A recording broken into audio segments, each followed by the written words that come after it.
چھوٹا چھوٹا بچہ کو لے کے جاتے ہیں، اس پر جو ہے وہ نشان رکھ کر کے پانی ڈالتے ہیں اس کے اوپر، منت مانتے ہیں، مانتے بھی نہیں۔ ان علماء سے پوچھئے وہ جائز ہے کیلا چڑھانا، دودھ چڑھانا، وہاں چراغ جلانا ہے جائز؟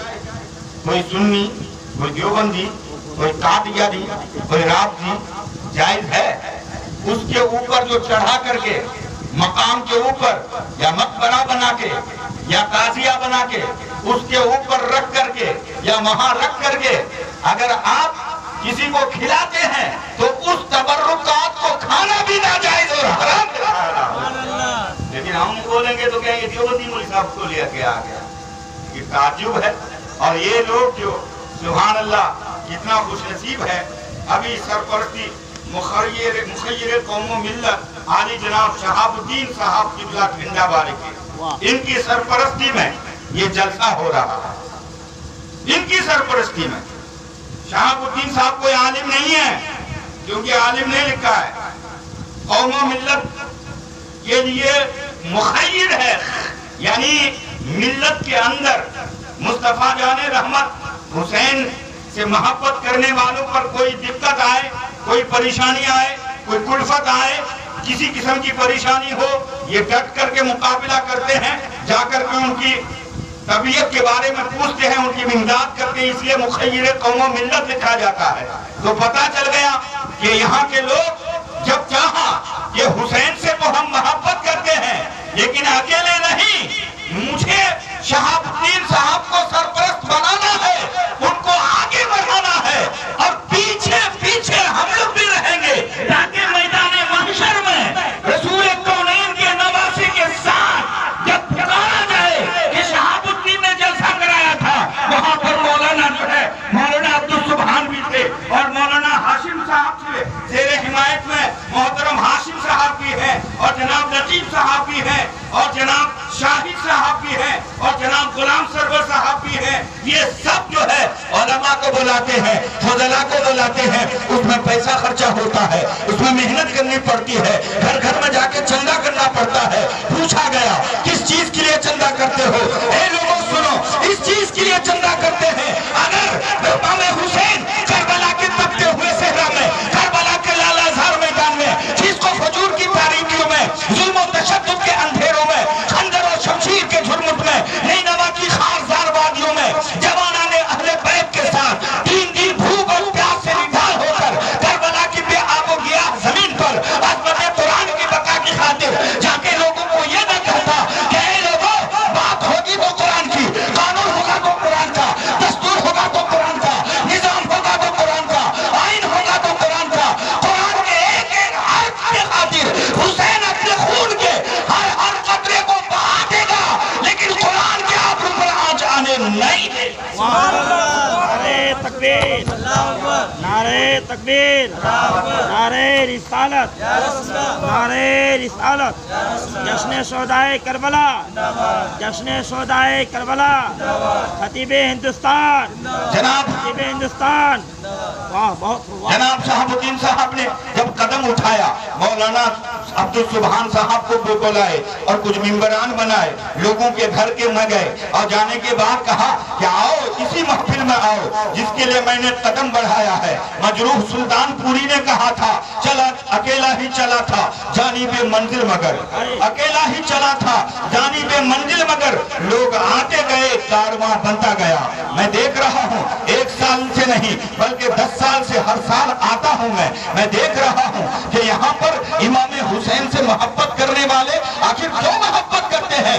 آخر علماء بتاتے ہیں، یہ لوگ پڑھے لکھے ہیں، مولانا چراغ عالم صاحب بتاتے ہیں اے لوگوں حسین سے محبت کرو، فاطمہ سے محبت کرو، علی سے محبت کرو، حسن سے محبت کرو، علی اصغر سے محبت کرو، علی اکبر سے محبت کرو، عباس علمبردار جس نے اپنے والد کو کٹا دیے ان سے محبت کرو، اس لیے کہ آج سے 1400 سال پہلے نبی کونین نے، سلطان دارین نے، حضور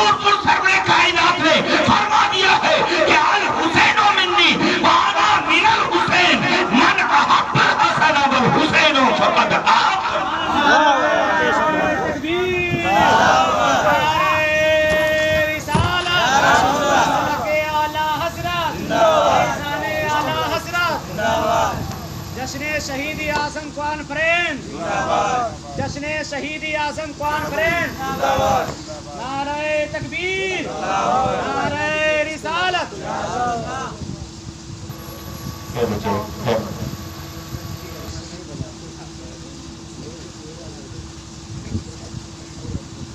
ہلو ہلو حضرات آخر محبت سب کیوں کرتے ہیں؟ اتنی گرمی میں یہاں پر کیوں آئے؟ گھر میں پنکھا بھی ہے، گدا بھی ہے، تکیا بھی ہے، گھر والی بھی ہے، سب کوئی ہے، لیکن یہاں کیوں آئے؟ امام حسین سے آپ کو محبت ہے۔ میرے آقا نے آج سے 14 سال پہلے مسلمانوں سے فرمایا، صحابہ کرام سے فرمایا ہے، میرے آقا نے فرمایا میرے صحابیوں، مجھ سے محبت کرنے والوں، مومنوں سنو، حسین مجھ سے ہے، مجھ سے حسین مجھ سے ہے، الحسین منی وَأَنَا مِنَ الْحُسَيْنِ، اور میں حسین سے ہوں۔ حسین مجھ سے ہے اور میں حسین سے ہوں، مطلب یہ ہے کہ حسین میرا نواسہ ہے، میرا ناتی ہے، اور ایک دن ایسا آئے گا جو قرآن پڑھنے والا، نماز پڑھنے والا، دل میں کچھ، دماغ میں کچھ، حرکت و سکنات کچھ، ٹوپی بھی، داڑھی بھی، قرآن بھی پڑھ رہا ہے، اپنے آپ کو مسلمان کہتا ہے، ان کی اس ٹوپی کو نہیں دیکھنا، ان کی اس داڑھی کو نہیں دیکھنا، بلکہ یہ دیکھنا کہ مصطفیٰ سے وہ محبت کرتا ہے یا نہیں کرتا ہے، مصطفیٰ کے نواسے ناتی سے محبت کرتا ہے یا نہیں کرتا ہے۔ اگر وہ رسول اور آل رسول سے محبت کرتا ہے تو وہی مسلمان ہے، وہی جنتی ہے، اور وہی اسی کے بارے میں میرے آقا نے فرمایا ہے، کتاب اللہ، اے میرے صحابیوں، اے مسلمانوں، میں تمہارے درمیان دو بھاری بھرکم چیزوں کو چھوڑ کے جا رہا ہوں، اگر ان دونوں کے دامن تم تھامے رہو گے تو کبھی گمراہ نہیں ہوگے، حتیٰ کہ اکٹھے ہو کر حوض کوثر پر ہم سے ملاقات کرو گے۔ صحابی نے فرمایا رسول اللہ وہ بھاری بھرکم چیز کون سی ہے ذرا بتا دیجئے تو؟ میرے آقا نے فرمایا کتاب اللہ، یعنی اللہ کی کتاب ہے۔ اللہ تبارک و تعالیٰ نے جو قرآن مقدس کو نازل فرمایا مصطفیٰ پر، اب قرآن مقدس کو جب تم پڑھو گے تو اس میں یہ لکھا ہے کہ زنا مت کرنا، شرابیں مت پینا، جوا مت کھیلنا، اور غلط کام مت کرنا، کسی کو قتل مت کرنا، نماز کو ترک مت کرنا۔ لیکن آج کل نماز کو بھی ترک کر رہا ہے، زناکاری بھی کر رہا ہے، جوا بھی کھیل رہا ہے، اور یزیدیت پھیلا رہا ہے۔ اس دور میں بھی پھیلاتا تھا، اگرچہ اپنے آپ کو مسلمان کہتا تھا، نام نہاد مسلمان، لیکن وہ دکھاوے کا مسلمان۔ جب قرآن کی باری آتی تھی تو یزید اور ان کے پلید جتنے بھی دوست تھے ان کے چاہنے والے تھے، نماز کو ترک کرتے تھے۔ یزید خود شراب پیتا تھا، یزید خود جو ہے جوا کھیلتا تھا، یزید جو ہے لڑکیوں کے ساتھ عیاشی کرتا تھا، اس لیے کہ آل رسول سے محبت نہیں، قرآن سے محبت نہیں، قرآن کو مضبوطی سے تھاما نہیں، لیکن میرے رسول نے فرما دیا ہے تمہارے درمیان میں دو چیزوں کو چھوڑ کے جا رہا ہوں، بھاری بھرکم چیز، مضبوط چیز، اگر اس کو پکڑے رہو گے، ان کے احکام کے مطابق چلتے رہو گے تو تم اکٹھے ہو کر حوض کوثر پر ہم سے ملاقات کرو۔ فرمایا اب تو بھاری بھرکم دو چیز کون ہے یا رسول اللہ بتا دیجیے؟ میرے آقا نے فرمایا کتاب اللہ، اللہ کی کتاب یعنی قرآن مقدس۔ دوسری چیز کیا؟ وَإِطْرَتِي أَهْلَ الْبَيْتِ، میری اطراء، میری اہل بیت، علی، فاطمہ، حسن، حسین، ان سے محبت کیا کرو، میری آل سے محبت کیا کرو، اس کے دامن کو مضبوطی سے تھامے رہو تو تم حتی یردا الی الحوض، یہاں تک کہ اکٹھے ہو کر کے حوض کوثر پر ہم سے ملاقات کرو گے۔ پتہ چل گیا کہ جناب شہاب الدین صاحب نے جب سب کو بتایا کہ چلو امام حسین سے محبت ہے تو آج علماء کو بلاتے ہیں، جناب چراغ عالم صاحب کو بلاتے ہیں، جناب جو ہے اعجاز انجم کو بلاتے ہیں، وہ نقیب اعظم کو بلاتے ہیں، مفتی ابراز صاحب کو بلاتے ہیں، جناب جو ہے سیف اللہ صاحب کو بلاتے ہیں، سب کو بلائے گئے۔ عالم کا چہرہ دیکھنا بھی عبادت، عالم سے مصافحہ کرنا بھی عبادت، عالم کی صحبت میں بیٹھنا بھی عبادت۔ عالم بیان کریں گے، کیا کیا بیان کریں گے آپ کو بتائیں گے۔ اے لوگوں سنو، امام حسین کب پیدا ہوئے تھے، امام حسین کہاں کہاں گئے تھے، امام حسین کیا کیا تھا، یہ سب کچھ عالم بتائیں گے، آپ سنیں گے۔ آپ کے دل میں امام حسین کی محبت ٹوٹ ٹوٹ کے بھریں گے علماء۔ اگر یہ دعائیں قبول ہو گئی، خدا کی قسم فرشتے رب الارباب کے مقدس بارگاہ میں جا کے کہیں گے، اے اللہ اے پروردگار عالم، تیرے حبیب کے نواسے کا تذکرہ ہو رہا ہے، تیرے محبوب کا تذکرہ ہو رہا ہے، اور تیرا ذکر پاک کیا جا رہا ہے، قرآن پاک کی تلاوت ہو رہی ہے، اور نعت پاک گنگنایا جا رہا ہے، اور مسئلے مسائل بتایا جا رہا ہے۔ فرشتے تم گواہ ہو جاؤ کہ جتنے لوگ وہاں پہ بیٹھے ہیں عالم کی صحبت میں اور حسین کی محبت میں بیٹھے ہیں، ان سب کی میں نے مغفرت فرما دی۔ تو بتاؤ تمہارا کیا مقام ہوا؟ حق ہے، واہ واہ واہ، کیا بات ہے، حضرات گرامی، 10 منٹ بیٹھنے کے لیے ماتھا میں درد ہو جاتا، بیٹھیے، آئیے۔ مسجد میں آتے ہیں کتنی گرمی لگتی ہے، گرمی لگتی ہے نا، کیا گرمی کی وجہ سے نماز چھوڑ دیجیے گا؟ صبح کتنی میٹھی میٹھی نیند ہوتی ہے، نوجوان کو ایک دم خرگوش کی طرح سوتے رہتا ہے۔ یہ علماء اکرام مؤذن کہتے ہیں حی علی الصلاۃ، مطلب ہی نہیں سمجھتا کہ حی علی الصلاۃ کا مطلب کیا۔ اس کا عربی میں اردو میں ترجمہ ہے نماز کے لیے آؤ، نماز کی طرف آؤ، نماز پڑھنے کے لیے آؤ۔ الصلاۃ خیر من النوم، اے سونے والو، غفلت کی نیند، مستی کی نیند، لاپرواہی کی نیند، غفلت کی چادر تانے ہوئے جو سوئے ہوئے ہو، اس سونے میں بھلائی نہیں ہے، اس لیے کہ تمہیں تو شیطان مدرا پڑھ پڑھ کر کے تمہارے اوپر پھونکتا ہے۔ لیل طویل فرقد یا ابن آدم، لبی لمبی رات ہے، سو جا سو جا۔ تم سوتے رہتے ہو کب یہ بات ہے؟ اور مؤذن یہ علماء جس کی تنخواہ 5,000 ہے، 3,000 ہے، جو 50,000 رہتا ہے وہ خرگوش کی طرح سوتا ہے، جس کی تنخواہ 5,000 ہے وہ صبح اٹھاتا ہے۔ لوگوں اس قدر مت سو، تمہیں ہمیشہ سونا پڑے گا زمین کے نیچے، ہمیشہ۔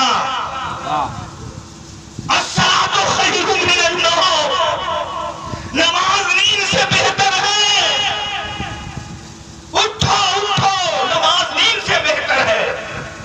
تم نماز کے لیے آؤ گے، تسبیح پڑھو گے، تحلیل کرو گے، ایک حرف پڑھو گے، 10 گناہ مٹا دیا جائے گا، 10 درجے بلند کر دیے جائیں گے، 10 نیکی لکھی جائے گی، اور وہاں جنت میں محل بنایا جائے گا، قبر میں روشنی مل جائے گی۔ نماز کو ترک کر رہے ہو، اٹھو نماز پڑھو، اور دین کے کام پر یعنی آدمی سپر ہو جائے اور اس طرف چلے تو خدا کی قسم وہ چلتا پھرتا اللہ کا دوست نظر آئے گا۔ حضرات گرامی، امام حسین پر چند منٹ بولوں گا کیونکہ علماء کرام تو بولتے ہی ہیں۔ امام حسین 5 شعبان المعظم سن 4 ہجری میں، ہجری جانتے ہیں نا؟ نہیں جانتے؟ 1444 ہجری ہے، 1444 کی شروعات ہے۔ سن 4 ہجری یعنی مکہ سے ہجرت کر کے مصطفیٰ جب مدینہ گئے، ان کے 4 سال کے بعد امام حسین مدینہ میں پیدا ہوئے۔ 5 شعبان الموت پیدا ہوئے۔ جب امام حسین پیدا ہوئے، مصطفیٰ کو خبر ملی، میرے آقا ہنستے ہوئے آئے اور حسین کو اٹھا کر کے کلیجے سے لگائے، رخسار کا بوسہ دیا، آنکھوں کو چوما، کچھ میٹھی چیز چبائے۔ حسین منہ کھولے ہوئے تھے اور میرے رسول نے اس میٹھی چیز امام حسین کے لبے حلق میں، منہ میں، زبان میں ڈال دیا۔ امام حسین آنکھیں بند کر کے بڑے تلذذ کے ساتھ، بڑے مٹھاس کے ساتھ نانا کا بدوہا چہرہ بھی دیکھتے ہیں اور دیے ہوئے میٹھی چیز کو چوس بھی رہے ہیں، حلق کے اندر پہنچا رہے ہیں۔ پھر میرے آقا نبی کونین نے داہنے کان کو پکڑا، کس کے؟ امام حسین کا پیدا ہونا، اور پکڑنے کے بعد میرے آقا، سبحان اللہ، آج اذان پڑھتے مؤذن، میرے رسول نے حسین کے کان میں اذان پڑھ دی۔ کتاب میں لکھا ہے میرے رسول نے اذان پڑھی، داہنے کان میں اذان اور بائیں کان میں تکبیر۔ پھر میرے رسول نے 7ویں دن عقیقہ بھی کروایا، اور عقیقہ کرنے کے بعد نام رکھا میرے حسین کا، جو حسین لیتے ہیں۔ فرمایا اس نام کا مطلب، کہا کہ یہ جنت کے نوجوانوں کے سردار کا نام ہے، جنتی نام ہے، دنیاوی نام نہیں ہے، جنتی نام ہے۔ آپ دیکھیے آپ کے گاؤں میں کتنے ہیں، شہادت حسین، شرافت حسین، عنایت حسین، صدام حسین، سب حسین ہی حسین، آپ دیکھیں گے کتنے جنتی نام، کتنا مشہور ہو گئے۔ امام حسین مدینہ میں پیدا ہوئے، پلے بڑھے، پروان چڑھا۔ تعلیم کس نے دی؟ مصطفیٰ نے تعلیم دی۔ اگر مولانا چراغ عالم صاحب کے پاس آپ پڑھنے جائیں گے اور ایک سلامہ رضاقہ پڑھنے والے کے پاس پڑھنے جائیں گے تو فرق ہوگا کہ نہیں ہوگا؟ جس کو زین نسا مسن اللہ ہجے کرنے نہیں آتا، ہجے کرنے نہیں آتا، زین نسا مسن اللہ ہجے کرنے نہیں آتا، وہ کیا پڑھائے گا؟ اور جو عالم دین ہے وہ نحو جانتا ہے، صرف جانتا ہے، قافیہ، قدوری، شرح جامی، بخاری شریف، ترمذی شریف، ہدایت شریف سب پڑھ کے 11 سال پڑھ کے عالم بنا، فاضل بنے، مفتی بنے، ان کے پاس پڑھنے سے آپ کو کیا مقام ملے گا؟ اور میرے آقا نبی کونین سرور کائنات نے امام حسین کو کس ڈھنگ سے پڑھایا ہوگا؟ کیونکہ میرے آقا تو نبیوں کے نبی ہیں، رسولوں کے رسول ہیں، آقاؤں کے آقا ہیں، شہنشاہوں کے شہنشاہ ہیں، لاچاروں کے چاراگر ہیں، بے خانوانوں کے مابا ہے، درد مردوں کے دوا ہے، طٰہٰ و یاسین ہے، مدثر و مزمل ہے۔ میرے آقا کو کسی نے پڑھایا نہیں۔ میرے آقا نبی کونین کا اس دنیا میں کوئی استاد نہیں، یہاں تک کہ جبرائیل بھی نہیں، میکائیل بھی نہیں، اسرافیل بھی نہیں، درگائیل بھی نہیں، اسرائیل بھی نہیں۔ آخر کس نے پڑھایا؟ میرے رسول کو۔ میرے رسول کس کے پاس تعلیم حاصل کی؟ میرے آقا نبی کونین سرور کائنات پر ایک سورہ نازل فرمایا رب تبارک و تعالیٰ نے، سورہ رحمان۔ الرحمن علم القرآن، رحمان نے میرے آقا نبی کونین کو قرآن کا علم عطا فرمایا۔ رب نے، اے میرے پیارے بھائیوں ذرا غور کرو، میرے آقا نبی کونین نے حسین کو پڑھایا۔ حسین مصطفیٰ کے سائے میں رہے، تعلیم بھی ہے، تربیت بھی ہے، اٹھنا بیٹھنا چلنا پھرنا سونا جاگنا، یہ سب مولانا صاحب ہے، اگر لوٹا لے کر کے استنجا کرنے کے لیے جائیں گے تو اس کی پوتی ہے، پوتا ہے، گھر والے ہیں، ان کی بیوی ہے، بچے ہیں، سب ہیں کہ میرا گھر والا جو ہے ابھی جو ہے لوٹا لے کر کے جاتے ہیں استنجا کرنے کے لیے، ہاتھ کو دھوتے ہیں، وضو کرتے ہیں، کس طرح سے نماز پڑھتے ہیں، بچہ دیکھ کر کے بھی سیکھ لیتا ہے، کہیں جائے نہ جائے تعلیم حاصل کرنے کے لیے، لیکن وہاں پہ وہ سیکھ لیتے ہیں ان کے نقل و حرکت کو دیکھ کر کے۔ اسی طرح مصطفیٰ پروان چڑھتے رہے، میرے آقا تعلیم دیتے رہے، میرا حسین اللہ اکبر پروان چڑھتے رہے۔ جانتے ہو اس وقت کیا تھا؟ میرے آقا نبی کونین کا ڈنکا بج رہا تھا۔ میرے آقا نبی کونین کے پاس لوگ جو ہے دور دور سے آتے، اس اسلام قبول کرتے۔ بتانے کا مقصد یہ ہے کہ میرے آقا نبی کونین کا آخری وقت ہو جاتا ہے۔ میرے آقا نبی کونین کے بعد خلیفۃ المسلمین کون بنا؟ جانتے ہو کون؟ وہی جو تمام نبیوں کے بعد، مصطفیٰ جان رحمت کے بعد جو سب سے افضل انسان ہے، جو سب سے بہتر انسان ہے، بعد الانبیاء بالتحقیق امیر المؤمنین ابی بکر صدیق، اللہ اکبر، یعنی صدیق اکبر جو ہے نبیوں کے بعد سب سے افضل و ارفع ہے، اس کے بعد حضرت ابو بکر صدیق بنے، اس کے بعد عمر فاروق بنے، اس کے بعد کون بنے؟ یعنی عثمان غنی، اس کے بعد حضرت علی، اس کے بعد امام حسن 6 مہینہ، اس کے بعد جو ہے امیر معاویہ۔ یہ امیر معاویہ کون ہے؟ ذرا سمجھاتا ہوں میں، یہ عاشق رسول ہے، مصطفیٰ جان رحمت کے صحابی ہیں، اس قدر محبت کرتے تھے صحابی رسول حضرت امیر معاویہ کہ مصطفیٰ جان رحمت اگر کھڑے ہو جاتے تو یعنی امیر معاویہ جو یزید کے باپ ہیں وہ بھی کھڑے ہو جاتے تھے، تھوکنا شروع کرتے، دوڑتے ہوئے آ کر کے کہتے حضور میرے ہتھیلی میں تھوک دیجئے۔ اس تھوک کو پھینکتے نہیں تھے، چہرے میں مل لیتے تھے۔ اگر کوئی حزامت بنواتے تو دوڑ کے آ جاتے، حضور ایک بال شریف آپ کا مل جائے، کیا کرو گے؟ میں مر جاؤں گا، میں اپنے کفن میں رکھوں گا، آنکھوں میں رکھوں گا، اپنے لبوں میں رکھوں گا۔ کہا کیوں ایسا کرو گے؟ کہا میرے اعمال پر مجھ کو بھروسہ نہیں ہے، لیکن مصطفیٰ جان رحمت کے ناخن اور بال اگر میں اپنے کفن میں رکھ دوں گا، اپنے آنکھوں میں رکھ دوں گا، اپنے لبوں میں رکھ دوں گا، تو امید حتمی ہے کہ ان بالوں کے وسیلے سے رب تبارک و تعالیٰ میری مغفرت فرما دے گا اور میں جنت کا حقدار بن جاؤں گا۔ اللہ اکبر! ایسے صحابی رسول ہیں میرے پیارے بھائیوں، سبحان اللہ سبحان اللہ، اللہ جزائے خیر عطا فرمائے۔ تو حضرات گرامی، میں آپ کو یہ بتانا چاہتا ہوں کہ حضرت امیر معاویہ تو اس قدر عشق رسول میں مست رہتے تھے۔ اللہ اکبر! حضرت امیر معاویہ نے فرمایا کہ دیکھو مصطفیٰ کے ایک تہمت مجھے بھی عنایت کر دیا جائے۔ جب ناخن کٹواتے تھے ان سارے ناخنوں کو پوٹلیوں میں باندھ کر کے رکھ دیتے تھے۔ اپنے بیٹے کو بلایا، اپنے دوستوں کو بلایا اور بلانے کے بعد وصیت کیا اگر میں مر جاؤں تو یہ جو ہے ناخن، یہ بال، یہ کپڑے مجھے پہنا دینا، یہ میرے لبوں پہ رکھ دینا، اسی لیے ہماری نجات ہو جائے گی۔ اس قدر محبت کیا کرتے تھے۔ امیر المومنین جو ہے 1-2 سال گورنر نہیں رہے، 1-2 سال حکومت نہیں کیے۔ کتابوں میں لکھا ہے کہ اللہ اکبر 20 سال تک آپ نے حکومت کیے، 20 سال تک اللہ اکبر گورنر بھی رہے، خلیفہ بھی بنتے رہے، مشق رسول میں مست اور جھومتے رہے۔ جب جاگنے کا وقت ہوتا ہے، آخری وقت ہوتا ہے، یزید پلید کو امیر معاویہ اگرچہ ان کے بیٹا ہے یزید پلید، امیر معاویہ دیکھتے تھے کہ ان کا اٹھنا کیسا ہے، ان کا بیٹھنا کیسا ہے، ان کا چلنا کیسا ہے۔ آپ دل میں ہاتھ رکھ کے دیکھو، آپ کا 2 بیٹا ہو، ایک بیٹا نماز پڑھتا ہے، ایک بیٹا صبح اٹھ کے قرآن پڑھتا ہے اور ایک بیٹا خرگوش کی طرح سوتے رہتا ہے، ایک بیٹا گالی بکتا ہے، ایک بیٹا شراب پیتا ہے، ایک بیٹا چوری کرتا ہے۔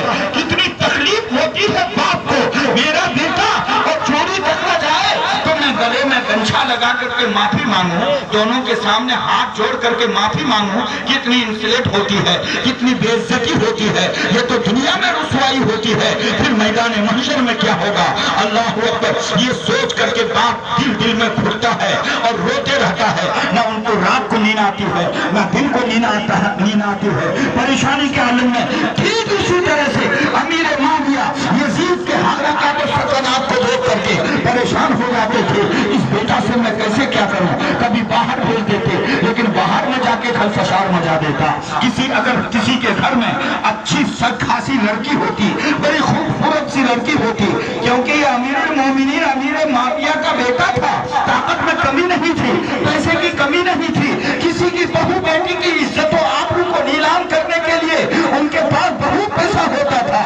اگر آگ اٹھاتا تھا اس کو مار دیتا تھا، اس کو گاڑ دیتا تھا، اس کے سامنے کون بولتا تھا؟ ایک بادشاہ کا بیٹا ہے، اللہ اکبر! یہ دبدبا تھا، لیکن دل میں روتے تھے، کرے تو کرے کیا اس بیٹا پر؟ اللہ اکبر! جب غور سے دیکھا فجر کی نماز کا وقت ہو چکا ہے، لیکن نماز پڑھنے کے لیے یزید نہیں اٹھا، یہ شرابیں پیتا ہے، دن میں جوائیں کھیلتا ہے اور آ کے پیر پکڑ کے کہتا ہے مجھے حاکم بنا دو، مجھے خلافت دے دو، میں آپ کے بعد جو ہے میرے نامزد کر دو۔ کہا نہیں بیٹا ایسا نہیں ہوگا، اسلام میں ایسا نہیں لکھا ہے، کسی کے نامزد نہیں کیا جاتا ہے، لہذا نہیں، آپ کو زبردستی ایسا کرنا ہوگا، ویسا کرنا ہوگا۔